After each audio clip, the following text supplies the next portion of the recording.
Good morning students.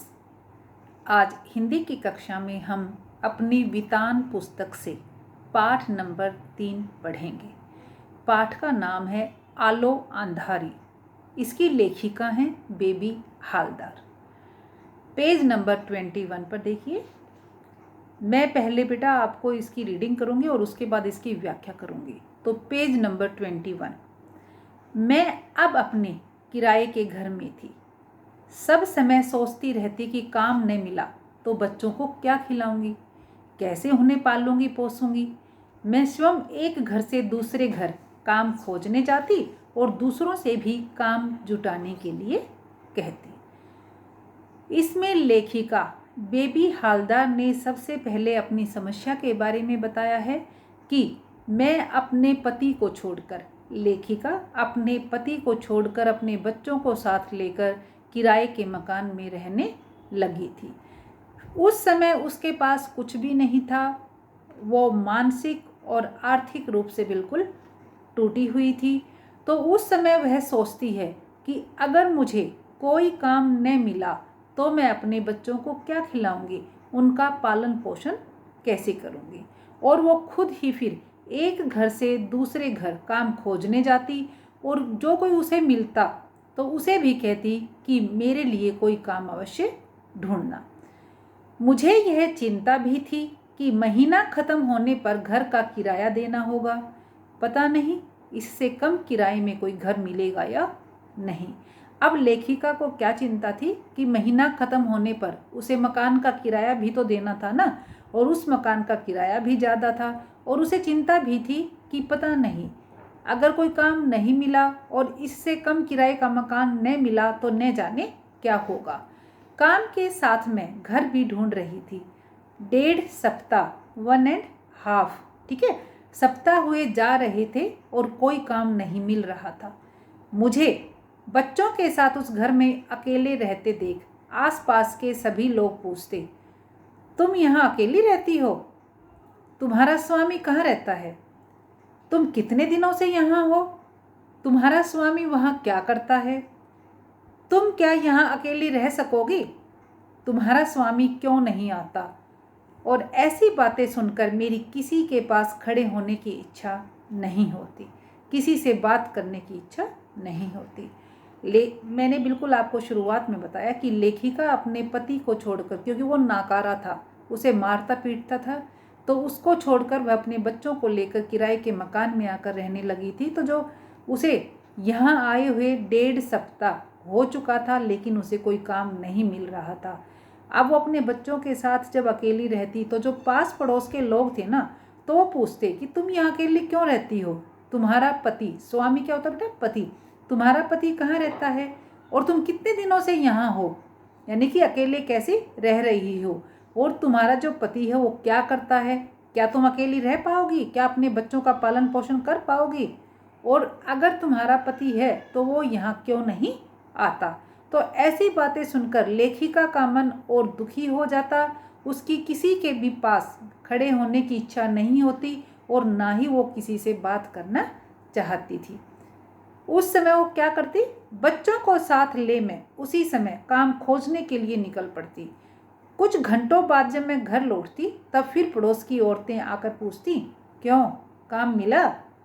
फिर चेहरे का भाव देखकर कोई मुंह से चुक चुक आवाज निकाल कहती, मिल जाएगा, इधर उधर ढूंढ ढांढने से मिल ही जाएगा। मैं उनकी बातें अनसुनी कर कर अपने बच्चों की बातें करने लगती। लेखिका कहती है कि जब मैं उनकी ऐसी बातें सुनती तो वो क्या करती, वो उसी समय अपने बच्चों को लेकर काम खोजना, यानी कि काम ढूंढने के लिए निकल जाती। फिर कुछ घंटों के बाद जब वो काम ढूंढकर वापस आती तो पड़ोस की औरतें उसके पास आ जाती और फिर उससे पूछती, काम मिला क्या कोई? और जब वो फिर वो लेखिका बोलती तो कुछ नहीं थी, लेकिन चेहरे के हाव भाव बता देते थे। और फिर उसके काम न मिलने पर कई महिलाएं क्या करती बेटा, कोई ना कोई मुंह से चुक चुक की आवाज़ निकाल कर कहती, कोई बात नहीं, इधर उधर ढूंढने से मिल ही जाएगा। लेकिन लेखिका उनकी बातों को इग्नोर कर देती थी, अनसुनी करके अपने बच्चों की बातें करने लग जाती थी। बेटा पेज नंबर 22। मेम साहब की कोठी के सामने की एक कोठी में सुनील नाम का 30-32 साल का एक युवक मोटर चलाता था। वह मुझे पहचानता था, इसलिए मैंने उससे भी अपने काम के बारे में कह रखा था। एक दिन रास्ते में मुझे देखकर उसने पूछा, तुम क्या अब उस कोठी में काम नहीं करती? तो मैंने कहा, मुझे उस कोठी को छोड़े 1.5 सप्ताह हो गई, अभी तक मुझे कोई काम नहीं मिला। अब लेखिका की मुलाकात वहाँ किससे होती है? सुनील नाम के एक युवक से होती है, जो पेशे से ड्राइवर होता है, चालक होता है, वह मोटर गाड़ी चलाता है। कहाँ रहता था? मेम साहब की कोठी के सामने वाली कोठी में वह काम करता था। तो वो लेखिका ने उससे भी कह रखा था कि कोई अच्छा काम मिले तो तुम मुझे बताना। फिर एक दिन रास्ते में सुनील से उसकी मुलाकात होती है, तो कहता है कि क्या तुम अब उस कोठी में काम नहीं करती? तो लेखिका कहती है, ना, मुझे तो वह काम छोड़े हुए 1.5 सप्ताह 1.5 वीक 1.5 सप्ताह हो चुका है और अब तक मुझे कहीं दूसरी जगह काम भी नहीं मिला है। वह बोला, ठीक है, मुझे काम के बारे में कुछ पता चलेगा तो बताऊंगा। 2-1 दिन बाद दोपहर को बच्चों को खिला पिलाकर मैं उनके साथ सो रही थी कि सुनील आया और बोला, क्यों, काम मिला? मैंने कहा, नहीं, अभी कुछ नहीं मिला। वह बोला, तो चलो मेरे साथ। मैंने पूछा, कहाँ? तो वह बोला, काम करना है तो मैं तुम्हें लिए चलता हूँ, बाकी बातें तुम अपने आप वहाँ पर कर लेना। एक दिन क्या होता है बेटा, वह दोपहर को अपने बच्चों को खिला पिलाकर उनके साथ लेखिका सो रही होती है, तो वहाँ सुनील आता है और कहता है कि क्या तुम्हें कोई काम मिला? तो कहती है कि ना, मुझे अभी तक कोई भी काम नहीं मिला। तो वो कहता है कि चलो मेरे साथ। फिर लेखिका उससे पूछती है कि कहाँ जाना है? तो कहता है कि मैंने तुम्हारे लिए कोई काम ढूंढा है, मैं तुम्हें वहाँ सिर्फ लेकर चलूँगा, बाकी बातें तुम अपने काम के बारे में और पैसे के बारे में खुद कर लेना। अब वो लेखिका क्या करती है बेटा, उसे तो काम की ज़रूरत थी ना, तो वह फ़ौरन उसकी बात सुन मैं फ़ौरन उसके साथ निकल पड़ी। वहाँ पहुंचकर सुनील ने गेट के बाहर लगी बेल बजाई तो उस घर के साहब बाहर आए। सुनील ने उनसे कहा, सर, आपने कहा था ना, मैं इसे लेकर आया हूँ। उन्होंने मुझसे पूछा, तुम बंगाली हो? मैं बोली, हाँ। सुनील लेखिका को उन साहब के घर पर लेकर जाता था जिनको एक मेड की ज़रूरत थी, काम वाले की ज़रूरत थी। तो वहाँ पर सुनील जाकर गेट के साथ लगी हुई बेल बजाता है। फिर वो जो अंदर साहब थे वो बाहर आते हैं और सुनील उनसे कहता है कि सर, आपने कहा था ना काम वाले के लिए, तो मैं इसे ले आया हूँ। फिर जो उस घर के जो मालिक थे वे उससे पूछते हैं, तुम बंगाली हो? तो लेखिका कहती है कि हाँ जी। इसके बाद काम के बारे में बातें हुई। उन्होंने कहा, देखो, यहाँ जो औरत काम करती है ना, उसे मैं 800 रुपये देता हूँ। तुम्हारे पैसों के बारे में मैं तुम्हारा काम देखकर बताऊंगा। मैं बोली, ठीक है, यहाँ कितने बजे आने से ठीक होगा? उन्होंने कहा, तुम जितनी जल्दी आ सको, क्योंकि मैं बहुत सवेरे उठता हूँ। मैं बोली, मुझे तो जाकर बच्चों के लिए खाना वाना बनाना होगा, मैं 6-7 बजे तक आऊँगी। अब लेखिका और जो मालिक थे, जो साहब थे, वो बातें करने लगते हैं। तो वो कहते हैं कि जो देखो, जो पहले वाली जो महिला थी, जो औरत थी, जो मेरे यहाँ काम करती थी, मैं उसको 800 रुपये देता था, यानी कि तुम्हें भी 800 रुपये दूंगा।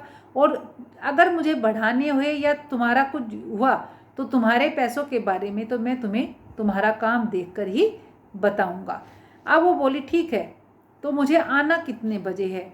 तो कहते हैं कि जल्दी ही आ जाना, जितनी जल्दी आ सकती हो।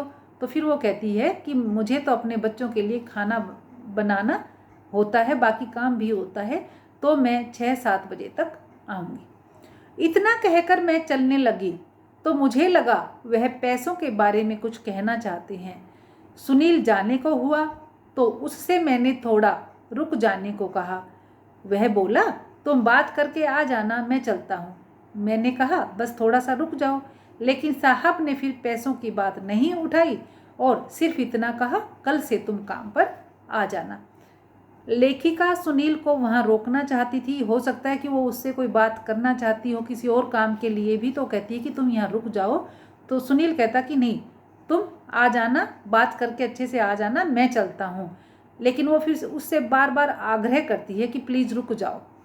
लेकिन जो साहब थे, जो उस घर के मालिक थे, उन्होंने पैसों की कोई बात नहीं उठाई और सिर्फ इतना ही कहा कि कल से तुम काम पर आ जाना।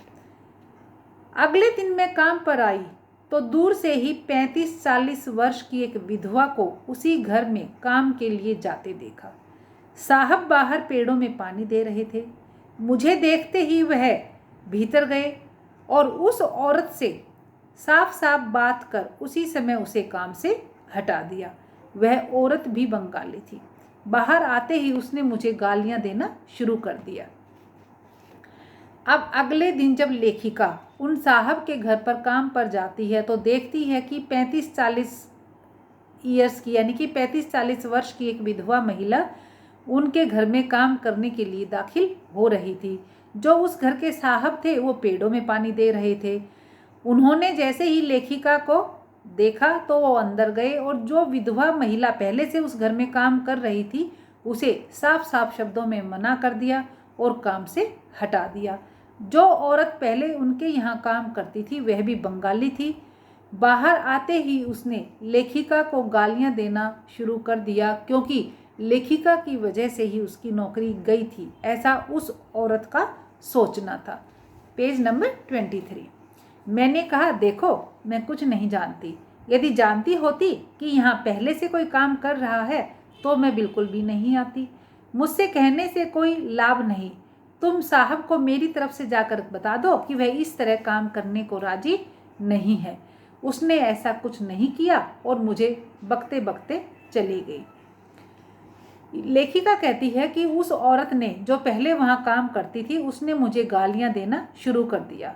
तो वो लेखिका कहती है कि देखो मुझे क्यों कह रही हो, मुझे तो कुछ भी नहीं पता, और यदि मुझे पता होता कि मेरे से पहले यहाँ कोई काम कर रहा है ना तो मैं यहाँ बिल्कुल भी काम करने नहीं आती। मैं तुम्हारे पेट पर लात नहीं मारती और मुझे कहने से क्या फ़ायदा, कोई भी लाभ नहीं होगा। ऐसा करो तुम साहब के पास चली जाओ और मेरी तरफ से कह दो कि मैं काम करने के लिए राजी नहीं हूँ। यहाँ लेखिका उस विधवा औरत के लिए नया मिला हुआ काम भी छोड़ देना चाहती थी, लेकिन उसने विधवा औरत ने कुछ नहीं किया। वह लेखिका को गाली देते देते वहाँ से चली गई। साहब आकर मुझे भीतर ले गए और सब समझा बुझा दिया कि क्या करना होगा क्या नहीं करना होगा। बस उस दिन से मैं अपने मन से खाना वाना बनाकर टेबल पर रखकर घर जाने लगी। मेरा काम देखकर घर में सभी आश्चर्य करते। एक दिन साहब ने पूछा, तुम इतना ढेर सारा काम घर में कैसे क्या करती हो, इतने कम समय में और इतनी अच्छी तरह से कैसे कर लेती हो, कहाँ सीखा तुमने यह सब? मैंने कहा, घर के काम में मुझे असुविधा नहीं होती क्योंकि बचपन से अभ्यास है। बचपन से ही मैं बिना माँ के रही हूँ।